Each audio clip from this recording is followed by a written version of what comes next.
কেউ যদি আত্মায় বিশ্বাস না করে, জিন জাতিতে বিশ্বাস না করে, আপনার আল্লাহ অদৃশ্য বিশ্বাস না করে, আখেরাত অদৃশ্য জগৎ বিশ্বাস না করে, জান্নাত জাহান্নাম কবরের আযাব মিজান পুলসিরাতে বিশ্বাস না করে, সে কি মুসলিম হতে পারবে কিনা বলেন দেখি এবার। তাহলে মুসলিম হতে হলে আমাকে আল্লাহর কথা, আল্লাহর বাণীকে চোখ বন্ধ করে বিশ্বাস করতেই হচ্ছে। কোনো কোনো ক্ষেত্রে আল্লাহ পাকের আদেশের সামনে আত্মসমর্পণ করতে হচ্ছে বিনা বাক্য ব্যয়। এক্সাম্পল দিচ্ছি, এই যে ইব্রাহিম আলাইহিস সালামের ছেলেকে বলেছিলেন আল্লাহ পাক, বলেছিলেন, যার ফলশ্রুতিতে আমরা ঈদুল আজহা পালন করি না। আচ্ছা দেখেন, ইব্রাহিম আলাইহিস সালামকে আল্লাহ পাক বলছেন 3 দিন স্বপ্ন দেখিয়ে তোমার ছেলেকে করতে হবে, পরীক্ষা তোমার জন্য একটা। তিনি গিয়ে তার সন্তানকে বলছেন, ইন্নী আরা ফিল মানামি আন্নী আযবাহু, হে আমার সন্তান, আমি স্বপ্নে দেখেছি আমি তোমাকে করছি, ফানজুর মাযা তারা, তোমার রায় কি আমাকে বলো। সন্তান বলছে ইসমাঈল আলাইহিস সালাম, ইয়া আবাতি ফাআল মা তুমার, হে আমার বাবা, আল্লাহ আপনাকে যা আদেশ করেছেন তাই করো, সাতাজিদুনি ইনশাআল্লাহু মিনাস সাবিরিন, ইনশাআল্লাহ আপনি আমাকে ধৈর্যশীল হবেন। এই ছেলের বয়স কিন্তু আমাদের এই ইয়াং জেনারেশনের চেয়ে অনেক কম। যে জেনারেশন রাত 3টায় অ্যালার্ম দিয়ে যে আর্জেন্টিনা খেলা দেখতে ওঠে, এই জেনারেশনের চাইতে ইসমাইলের বয়স কিন্তু অনেক কম। তার বয়স তখন হয়তো 10 বা 12 বা 14। কি শিক্ষা দিলেন তার পিতা তার মা তাকে, যে আল্লাহর আদেশের সামনে জীবন দিতেও তার কোনো পরোয়া নাই। বলছে, আব্বা আপনি যা স্বপ্ন দেখেছেন, আল্লাহ আপনাকে যা আদেশ করেছেন আপনি করেন। তাহলে কোন শিক্ষার ঘাটতি আমাদের মধ্যে আছে ভাবতে হবে না এগুলো। ইব্রাহিম আলাইহিস সালাম কিন্তু তার সন্তানকে মানুষ করেন নাই, মনে রাখবেন। তিনি মাঝে মাঝে আসতেন, যাওয়া আসা করতেন, কারণ তার আরেকটা পরিবার ছিল, সারা আলাইহিস সালাম, তার আরেকটা পরিবার ছিল, 2 স্ত্রী। তো তাকে মানুষ করেছেন কিন্তু তার মা হাজরা আলাইহিস সালাম।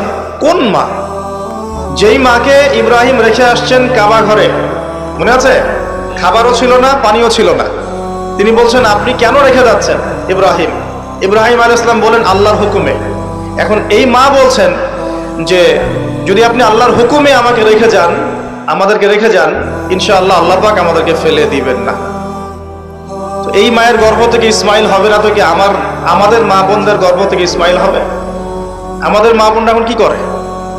সারাদিন যে মুভিজ, যে সিরিয়ালস, স্বামীকে সম্পত্তির জন্য প্যারা দিতে দিতে স্বামীর হার্ট স্ট্রোক করে ফেলে। বহু স্বামী আছে হারাম খাইতে চায় না, স্ত্রীর পাল্লায় পর হারাম খায়। হ্যাঁ, আমি কিছু প্র্যাকটিক্যাল কথা বলছি। বহু স্বামী আছে হারাম খেতে চায় না, সন্তান সন্ততির স্ত্রীদের চাপে পড়ে তাকে 2 নাম্বারই করতে সে বাধ্য হয়। কেন করে? পরিবারের জন্য করে। আমরা কিন্তু বোকা পুরুষ মানুষ, আমরা যারা আছে আমরা কিন্তু আসলে বোকা জাতি, জানেন?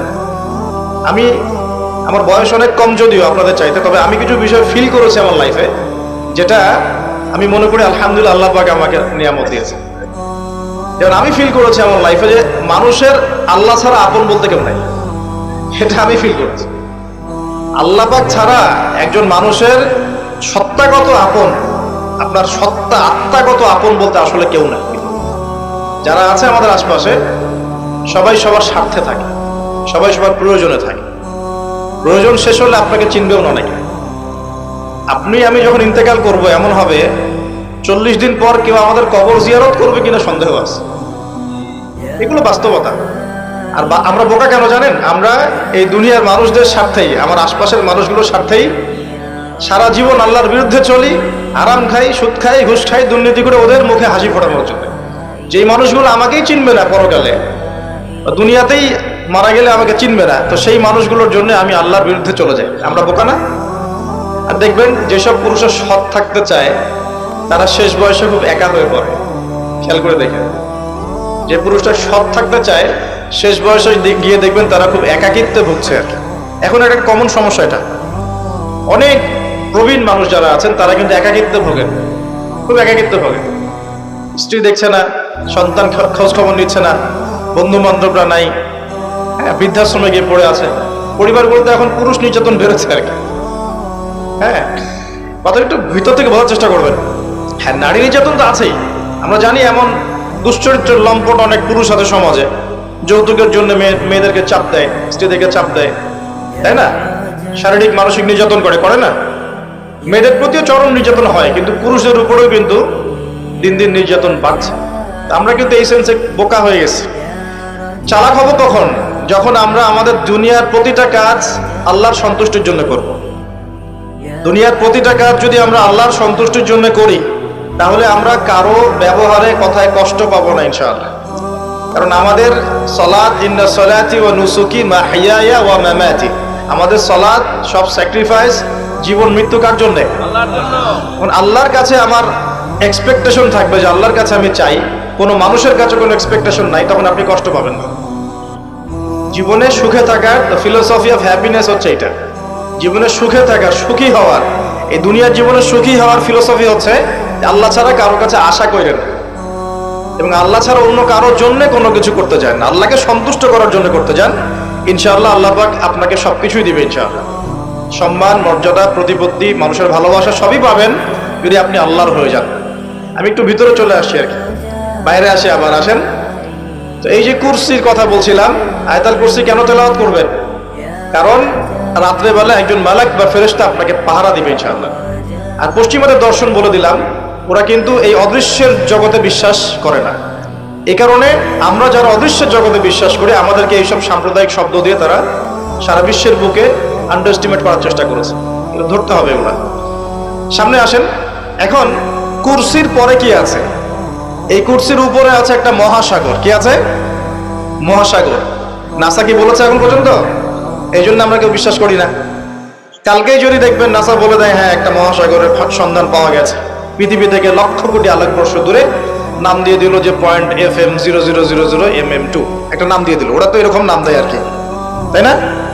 তখন কিন্তু দেখবেন সারা বিশ্বের মানুষ চোখ বন্ধ করে বিশ্বাস করবে কি না?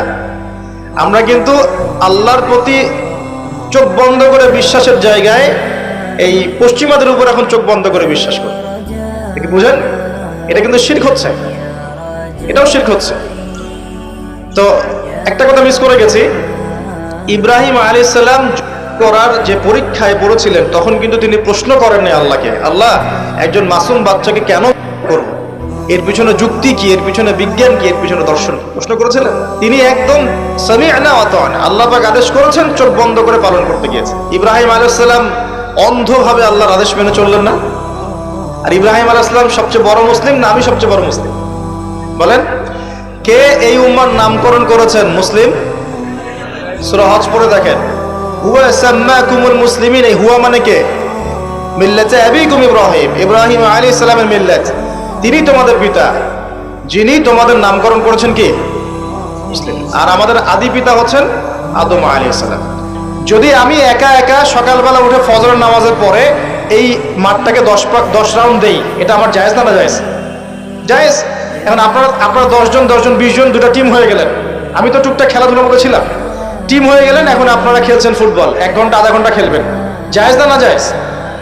কিন্তু এই খেলাটাকে টেলিকাস্ট করে আপনি হাজার হাজার মানুষের সময় তো নষ্ট করতে পারেন না, হায়াত তো নষ্ট করতে পারেন না।